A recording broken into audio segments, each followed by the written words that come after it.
Sobat BMKG, seperti telah kita ketahui bersama bahwa saat ini sebagian besar wilayah Indonesia telah memasuki musim kemarau. Curah hujan di beberapa wilayah relatif menurun, bahkan cenderung kering.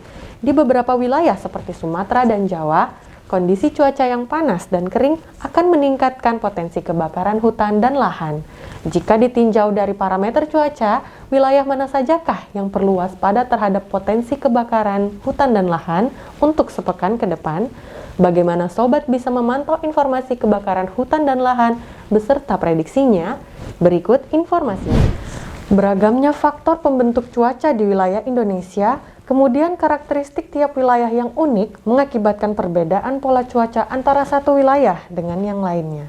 Seperti terlihat pada gambar berikut mengenai analisis perkembangan musim kemarau 2021 yang menunjukkan bahwa 72% wilayah Indonesia sudah memasuki musim kemarau, sedangkan 28% wilayah masih mengalami musim hujan.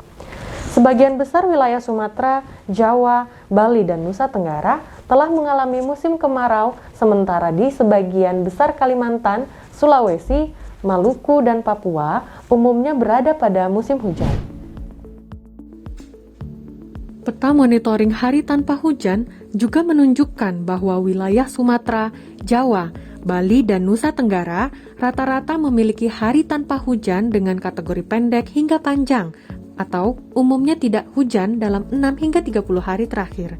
Sementara wilayah Kalimantan, Sulawesi, Maluku, dan Papua umumnya hari tanpa hujan antara 1 hingga 5 hari. Dengan makin berkurangnya hujan di wilayah Sumatera, Jawa, Bali, dan Nusa Tenggara, maka peluang terjadinya kebakaran hutan dan lahan juga makin meningkat.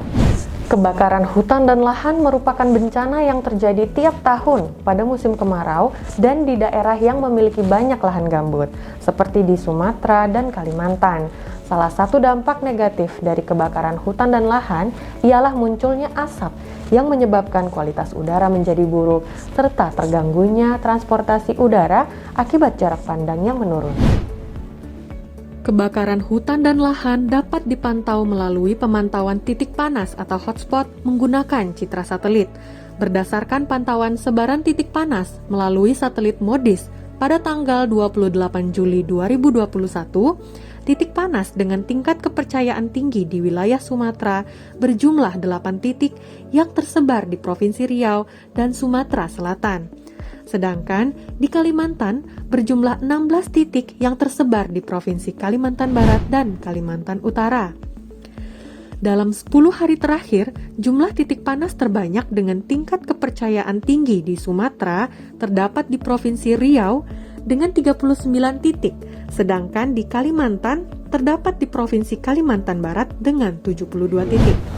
Untuk mendukung upaya pencegahan dan penanggulangan kebakaran hutan dan lahan, BMKG memiliki sistem peringatan kebakaran hutan dan lahan yang dikenal dengan Spartan. Sistem ini bisa memprediksi potensi kemudahan terjadinya kebakaran hutan dan lahan berdasarkan parameter cuaca. Sobat BMKG, lalu bagaimana prediksi cuaca serta potensi kebakaran hutan dan lahan untuk sepekan ke depan? Berikut informasi selengkapnya.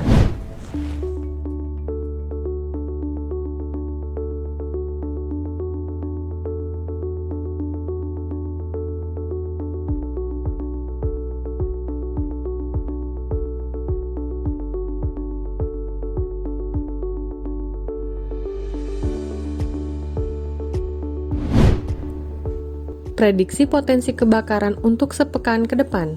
Di wilayah Sumatera, umumnya memiliki kemudahan terbakar di lapisan atas permukaan tanah dengan tingkat sangat tinggi, yaitu di wilayah Aceh, Sumatera Utara, Riau, Jambi, Sumatera Selatan, Kepulauan Bangka Belitung, dan Lampung.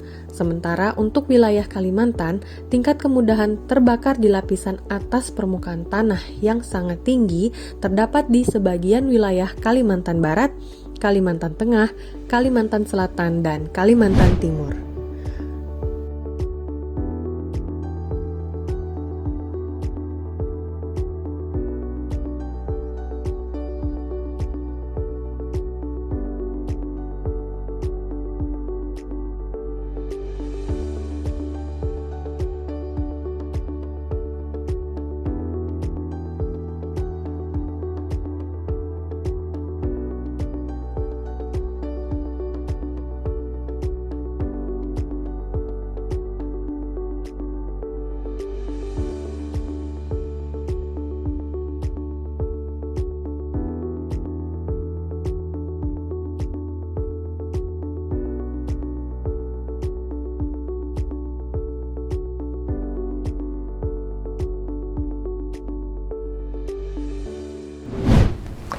Sobat, dinamika atmosfer di wilayah Indonesia bersifat dinamis dan prospek cuaca yang kami sampaikan dapat berubah sewaktu-waktu. Kami imbau, sobat selalu memperbarui informasi cuaca, iklim, dan gempa bumi melalui laman www.bmkg.go.id, call center 196 atau melalui kanal media sosial Info BMKG di Twitter, Instagram, Facebook, dan YouTube. Sobat juga dapat mengunduh aplikasi Info BMKG melalui smartphone, baik di App Store ataupun Play Store. Terima kasih atas perhatian sobat semua. Mari kenali cuaca dan lingkungan agar terhindar dari ancaman bencana hidrometeorologi. Tetap patuhi protokol kesehatan 5M. Saya Adinda Dara Fahada. Salam sehat dan sampai jumpa.